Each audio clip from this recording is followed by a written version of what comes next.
Welcome to the Strategic Dentist, and today we are unpacking the invisible infrastructure that powers almost every single AI tool, marketing platform, and automation service you've ever used or going to use. You see, before you can start building complex AI agents, you really need to understand the basics, the bedrock it's all sits on. So let's jump straight in with a very simple question. Think about the last time you fired up an AI assistant when you sit down, open up your email, or brainstorm some ideas. Where was it actually doing all the heavy lifting, all the heavy computing? Is there some tiny supercomputer working overtime right inside your device? Well, spoiler alert, it is definitely not happening on your computer. The heavy lifting is actually happening miles and miles away inside massive data centers. Seriously, if you tried to run ChatGPT locally, your poor computer would probably melt right through your desk. So how exactly are we able to tap into this immense power so easily? Imagine you suddenly need a supercomputer to train a new AI model, edit massive video files, and keep apps running. You have basically got two options here. Option 1, you buy the whole thing yourself. You purchase the powerful computers, the endless tracks of hard drives, the backup systems, the networking gears. Then you pay for the massive amount of electricity, cooling, just to keep it all from overheating. It's wildly expensive and honestly a nightmare to scale up if your business takes off. But then there is option 2. You could probably rent all of that computing power from massive tech companies who have already built the infrastructure for you.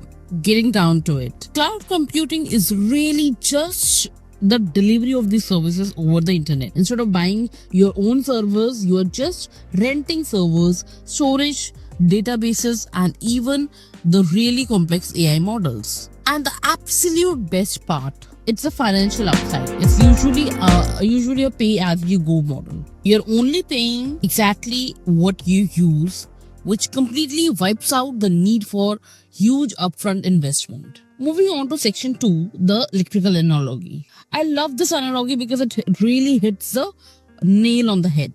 Back in the day where large factories were built, they literally had to build and generate their own electricity on site just to keep the machines running. It was huge, terribly inefficient undertaking. But today, nobody builds a power plant to run a factory. You simply plug right into the existing power grid and pay the electric company for the wattage you use. And today we do the exact same thing with computing.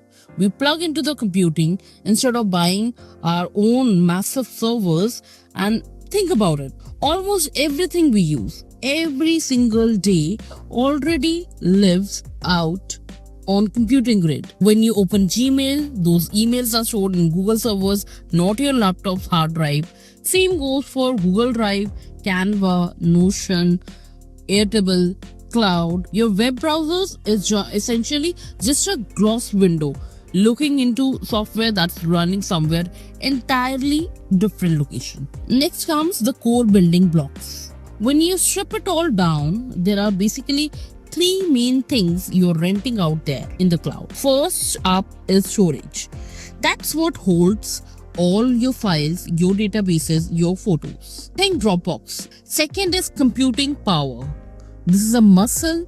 This is what actually runs the program and crunches those heavy AI computation so your device does not have to. And third is networking, which is a very much vital web that connects your local browser safely and quickly to those distant servers. Now let's talk about the providers, cloud computing providers. Because someone has to actually own all these massive data centers, right? You're going to hear these 3 heavy hitters constantly in the tech world. First, Amazon Web Service, AWS. They are largest provider globally and absolute go-to for most fast-moving startups. Then you've got the Microsoft Azure, which completely dominates the corporate enterprise world because it integrates so smoothly with Microsoft 365. You'll see it in a lot of hospitals, banks, huge companies. And finally comes Google Cloud Platform or GCP. They are renowned for their incredible strength in AI, machine learning, and high level data analytics. All right, now moving on to the next section, which is the service model. Yep, we are explaining the tech with Pizza. Let's start with the old school way. If you build your tech stack on premises, meaning entirely on your computer in your office, it's exactly like making a pizza totally from scratch at home. You buy the ingredients, make the dough, bake it, wash plot, clean up the messy kitchen for afterward. You have total control, sure, but it's exhausting. You're doing all the heavy lifting yourself.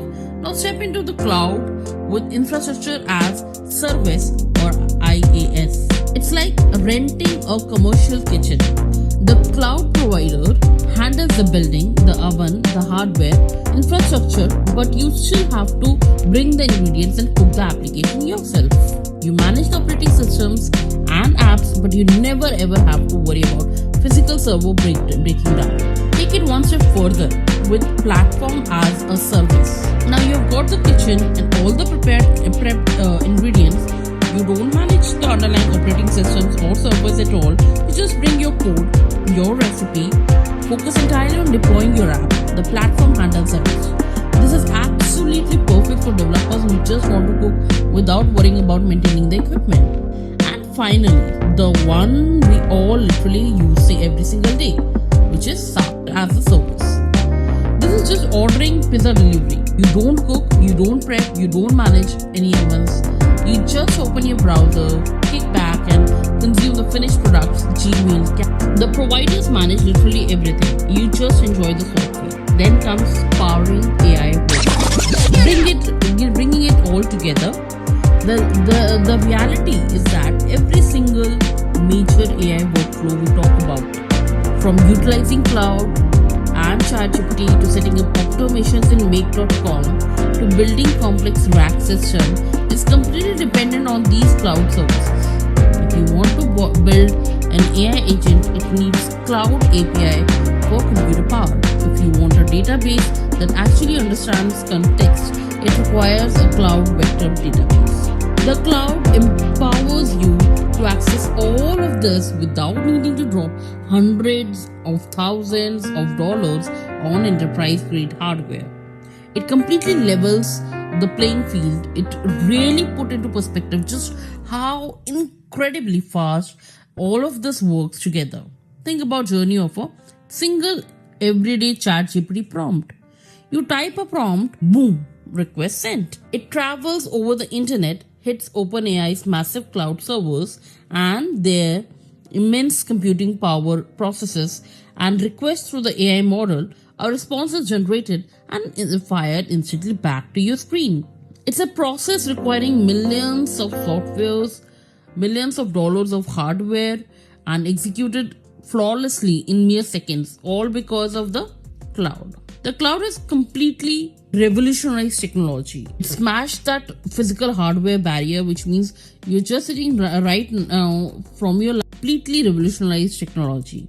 It smashed that physical hardware barrier, which means you are sitting right in front of your laptop and have access to the exact same computing power as big tech giants on the planet. The invisible infrastructure there, it's waiting.